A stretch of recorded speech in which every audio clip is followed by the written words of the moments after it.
All right, so we spoke about eternity and how eternity is not conditioned or affected by time. In fact, time itself is nothing but an effect of memory plus objects, or objects plus memory, and therefore gives the illusion of time, because things change in the objective world, and therefore we say, well, from one thing to another, it must mean that there was an interval. Things are moving along and changing all the time, right? And so we say that, right? From there, we want to really look into the essence of what really the spiritual life is. And when you look at the essence of the spiritual life, and you cut away all the meat, you cut away all the skin and bones and, well, let's say this, you know, all the excess, and remove it right to the bone. What we'll be left with is the inquiry process. Really, this is what I'm describing. What we do is we order things, we reorganize things, we put things first, second things second. This is what order means. Even when they talk about this new world order type of stuff, or order from chaos, right? The point is, we have to put things in order. Otherwise, there is no order, and it's disordered or disorganized or chaotic, right? So in other words, what we do in the inquiry process is, inquiry is about looking. It's not about concluding, theorizing, philosophizing. It's not about concepts or belief systems or doctrines or any of that stuff. It's about seeing with your own experience here now. Not some memory of something that was taught in school about Big Bang theories or some nonsense like that. It's about what can we see now. And it is absolutely clear for anyone that can follow this process that for me to see anything, and we won't define me for now, or I, right? We say, for anything to be known, there must be knowing first, right? There has to be knowing, because whether it's a thought, whether it's a memory, whether it's a sensation or a perception or a smell or a taste, that must be known. It's the knowing of that object, that sensation, whether it's a subtle object or a gross object, like the gross objects of solidity, which we call matter, just to right now use the scientific term. And then there's these less gross objects, so that we call the subtle objects, such as thoughts and sensations.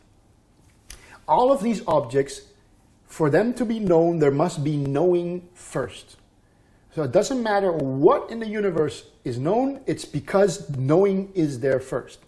Right? Only when there is this capacity of the knowing, this element of knowing, this essence of the universe itself, which is knowing, this knowing element. Once there is this knowing element, the knowing can know something. So there's the knowing of all the things, but the knowing must be there first. Take away the knowing element from your own experience, and everything will be gone. Right? It's very clear. If you just look, if you see your sensation, or you feel your body's sensation, and you hear sound, I am knowing the sound. I am knowing the sensation. There's this knowing of the sensation, a knowing of the thought. It's only because of the knowing element first that there can be anything at all. And that's what we would call being aware, awareness. We don't like the word awareness because it makes it into an object, but being aware. Being aware must be there first to be aware of anything, any object. Right? So the objective world is known by knowing. So knowing comes first. You can take away all objects, but knowing remains. Knowing is the primary system. And once we've got that far in the inquiry process, we have to reduce it even thinner. And it can be seen that for knowing to be, let's say, there must be being first. Because there has to be something that is knowing. So it's the step is being, knowing, and then the objective world of infinity, of all the objects, of all the possibilities, of all the things, whether they're gross objects or subtle objects. There has to be something first to know, to have this knowing capacity. So the essence of being makes the essence of knowing possible in a way. They're very close, but there's being first. I am. There's no, I don't know what I might be. We're not going to go into what I am first, but just to say, it's absolutely clear, certain, and it's unarguable for anybody to say I am. If you want to dispute that, you're into intellectual mind. I am. You know what you are, not a body or a mind or whatever, a consciousness, a soul, or we don't talk about that right now. We just say, I am. There's absolutely indisputable fact that I am. This is what I would call being. Right? So being, once being is a fact, there can be knowing. If knowing weren't there, being would still be there. But if being wouldn't be there, knowing couldn't be there either. And even before the objects, there's knowing, and before knowing, there has to be being. So the world could be said, or the universe could be said to be being, knowing. This is really what we mean with I, or I am. But I am is a redundant word. It already has a duality in it. It would suggest that there's I and then am. So there's a subject and that which I am, which is the object. But it's not really true. It would be better to just say am and then know. So being, which is the am, and knowing. And if we wish, we could say, take those two words and say being knowing as one, right? Let's together, being knowing, we could call I. So when we say I, we would mean being knowing. There's not even I am knowing or I am being knowing. There's just I, which is being and knowing. Once there is being, there can be knowing, and once there's knowing, there can be knowing of all the different objects. So the process of neti-neti, the process of reduction, the process of inquiry is to see what comes first, what is the order, what is first things first. Not to have second thing first or third things first, and all these unimportant things prior to seeing what you are before all of the objects. And therefore it could be said that what I am is knowing, being knowing. Being knowing is being knowing. Very minute difference between the two. Finally, of course, everything is one, including the objects and everything. But in this process, it's very clear to first put everything in order. And to put everything in order, you have to know that I am. And I know. I am is indisputable because I am. I don't know what I am. We're not going to define it as a body or a mind or a consciousness or soul. But the fact is, I am. This is called being. I don't have to have theories. I don't have to remember the past. I don't have to remember a picture book that when I was a baby as a body. It's just the fact right now, in eternity, in the moment, I am. This is what we call being.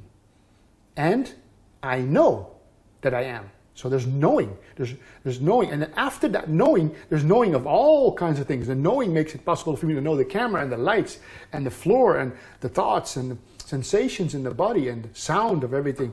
That's endless knowing of things, of objects, of the objective world. But first, I am indisputable fact. And then I know. Because to perceive, you must have this knowing element that knows. First, there must be that. And then comes all the infinitude of objects. So the real process of inquiry is to reduce that and see for yourself in your own experience that what you truly are before any memory or objects or body that is perceived, all the objects of perception, all the sensations, is this element of being, I am, and then knowing. I know. And then I can know all the objects. So there is really, if you want to put it in order, you could say the order is like a Big Bang. It's like this is the real Big Bang, not the fake scientific nonsense in the past, which doesn't exist because there's only now. The real Big Bang is being, then comes knowing.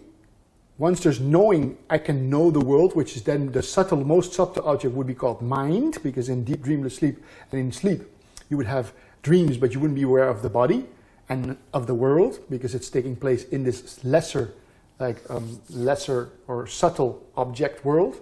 So there is being, knowing, mind, body, world. This is coming out of nothing, from nothing into something. So there is being, then the knowing element, then the mind, then the body, and then the world.